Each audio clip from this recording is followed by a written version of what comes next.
sale de Inglaterra y llega a la India para el año 1793. ¿William Carey era?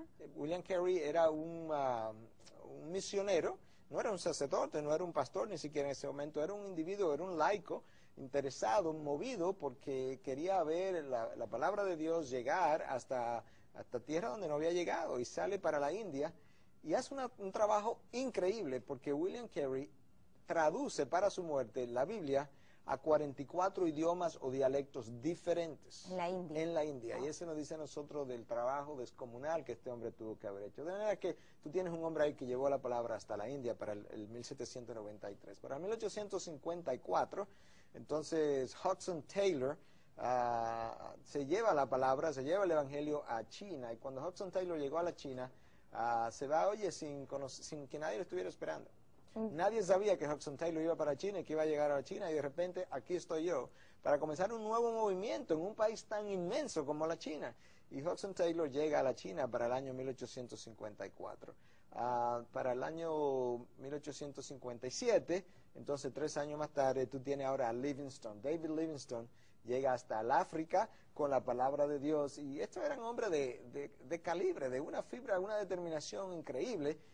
Para ilustrarte a qué me refiero, en una ocasión, Livingstone, estando en África, recibe una carta de parte de su misión en Europa que le dice que tenían unos hombres allá que querían ir de misioneros, y que estos hombres estaban interesados en saber si habían carreteras donde él estaba, porque ellos querían ir de misioneros. Y Livingstone le manda una carta de regreso y le dice: si lo que tú tienes son hombres que quieren venir si hay carretera, no me los mande. Yo quiero hombres que estén dispuestos a venir aún si no hay carretera. Y es un espíritu emprendedor, pioneros, misioneros con una determinación enorme, y Dios usa a esa gente. Miguel, ¿algún contraste, alguna diferencia que resalte entre lo que son los movimientos misioneros católicos y los movimientos misioneros protestantes? Bueno, en principio, el movimiento de la Reforma siempre insistió en traducir la Biblia al lenguaje de la gente, y cuando el movimiento misionero se inicia, el énfasis era ese: tenemos que traducir esta revelación al lenguaje del individuo que vamos a alcanzar, chino, indio, africano, no importa. En principio, el movimiento misionero católico más bien insistió en catequizar, tener un catecismo a través del cual ellos iban a formar a estos individuos, y el catecismo pues, obviamente contenía también enseñanzas que no necesariamente estaban en la palabra de Dios. Pero últimamente he estado leyendo que aún dentro del movimiento misionero católico ahora ha comenzado un énfasis en traducir la Biblia incluso al lenguaje de la gente del pueblo, de la región donde llegan. Bien, hablábamos de India, de China. ¿Cómo llega a África entonces el movimiento a través de Livingstone, ¿no? Exactamente. Entonces esto habla de mucha determinación, Miguel. ¿Podríamos decir que el mundo entero ya ha conocido lo que es el Evangelio? No el mundo entero. Fíjate que hay lo que se ha llamado la ventana 1040, que se refiere a la latitud de 10 y 40. Ahí hay un grupo de naciones, de individuos que todavía no han sido alcanzados con el Evangelio, y el Medio Oriente está ahí, parte de China está ahí. Sin embargo, es un área que aún cuando pudiéramos decir que no está totalmente alcanzada, grandes avances se han hecho, porque aún en China se piensa hoy en día que quizás la iglesia más grande sea la iglesia china, una iglesia oculta, subterránea. Algunos hablaban en años atrás de ¿Oculta por la persecución. Todavía no tienen la libertad de culto, de tener la... ¿Y una iglesia cristiana? Una iglesia cristiana, una iglesia eminentemente protestante, evangélica. Años atrás se calculaba quizá en 35 millones de chinos, quizá la cantidad de cristianos, pero hay algunos que llegan a pensar que pudiera estar en 200 millones de personas.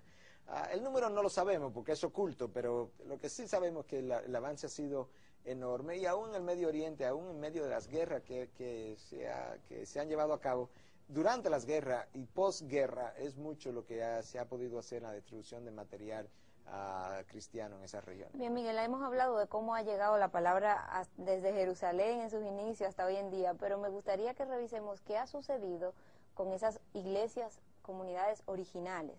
O sea, ¿qué pasó con aquellas comunidades que tuvieron a un Pedro, un Pablo predicándole directamente, tuvieron la primicia de todo este renacer?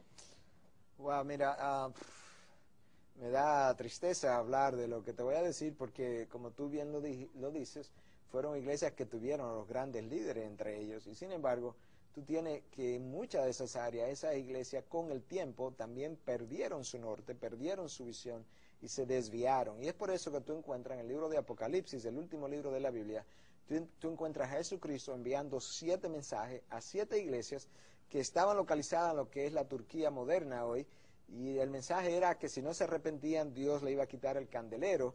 A 6 de esas iglesias Cristo le hace señalamientos de cosas malas que estaban ocurriendo entre ellas y le dice, si no te arrepientes te quito el candelero, te quito tu unción. Y la unción le fue quitada y sufrieron las consecuencias de desaparecer. ¿A qué te refieres con unción y cómo sabemos que una iglesia tiene esa unción o no? Quizá la forma más fácil de definir la unción de Dios es simplemente llamarla el favor de Dios, tener el favor de Dios reposando sobre ti. Al tener el favor de Dios reposando sobre ti, Dios va a bendecirte y tú vas a hacer grandes cosas en el poder del Espíritu de Dios. ¿Y sabemos que una iglesia tiene esa unción por qué? ¿Por su tamaño? No. No, hermano, si usted piensa que su iglesia tiene la unción porque usted tiene mucha gente, no. Usted puede tener una iglesia de 5,000 personas y simplemente haberla formado a través de estrategias de hombre y tener la gente ahí incluso y quizá no tener el favor de Dios. Si pudiera tener una iglesia de 100 personas que están disfrutando del favor de Dios y la bendición de Dios. No, yo creo que lo que nos habla a nosotros de qué iglesia disfruta del favor de Dios es vidas cambiadas por el poder de Dios. Cuando tú veas vidas cambiadas, no importa si son 50 o 1,000 o 5,000 personas, vidas cambiadas que están tratando de imitar el modelo de Cristo, tú tienes una iglesia que goza del favor de Dios. Pero Miguel, eso como que da automáticamente multitudes, porque cuando Cristo mismo vino, a él le seguían multitudes, o sea, era algo, un fenómeno que llamaba a las masas. Ese modelar a Cristo no va a incluir directamente una afluencia de personas. Claro, definitivamente que sí, la palabra de Dios habla de que Dios da el crecimiento, no hay duda de eso.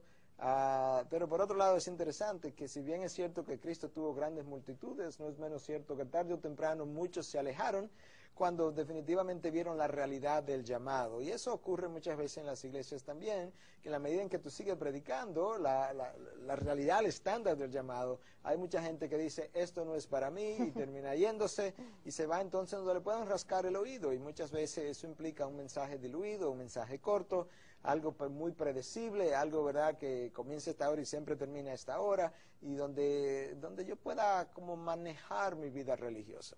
Ya, Miguel, entonces si Dios les retira esta unción a las iglesias, ¿qué les sucede? Desaparecen. Tú encuentras que cuando Dios le dice a través de Jesucristo en el libro de Apocalipsis a estas sellos de 7 iglesias que le iba a retirar la unción, esas iglesias todas estaban localizadas en lo que es Turquía hoy en día. Turquía tiene menos de un 1% de cristianos y ninguna de esas iglesias están ahí. Murieron, desaparecieron.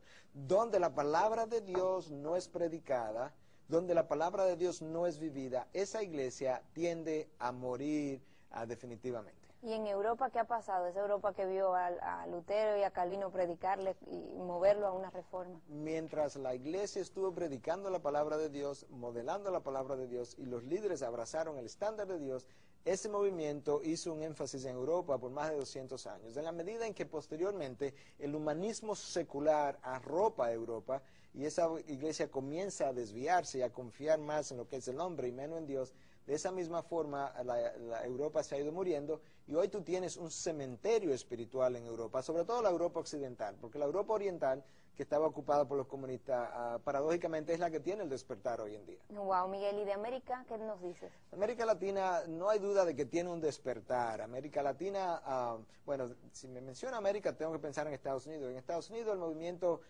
protestante, hay muchas iglesias muy vibrantes, muy grandes que están haciendo un gran trabajo, pero lamentablemente el humanismo secular ha arropado a Estados Unidos y el 85% de las iglesias en general, las estadísticas dicen que están estancadas o muriendo.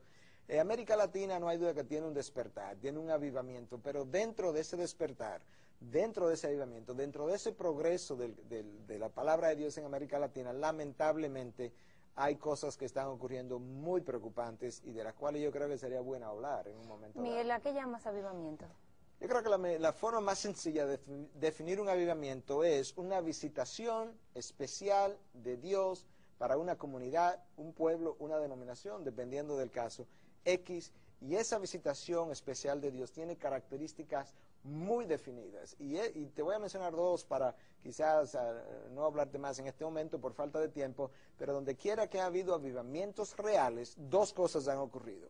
Hay una mayor conciencia de la pecaminosidad del hombre y hay una mayor conciencia de la santidad de Dios. Cualquier otra cosa que usted le agregue a eso, si esos dos elementos no están presentes, ese avivamiento hay que cuestionarlo. Ya, Miguel, entonces vamos a analizar en detenimiento, como bien lo has dicho, posteriormente los avivamientos tanto del pasado como lo que se están viviendo hoy en día en América Latina, por ejemplo, en nuestro próximo programa, porque como bien dijiste, estamos cortos de tiempo. Bueno, ha sido un gran gozo haber revisado 2000 años de historia y no queremos no queremos dejarlo sin haber revisado los avivamientos que son parte de la historia y que no hemos tocado, Patricia, y verlo entonces en comparación con los llamados avivamientos.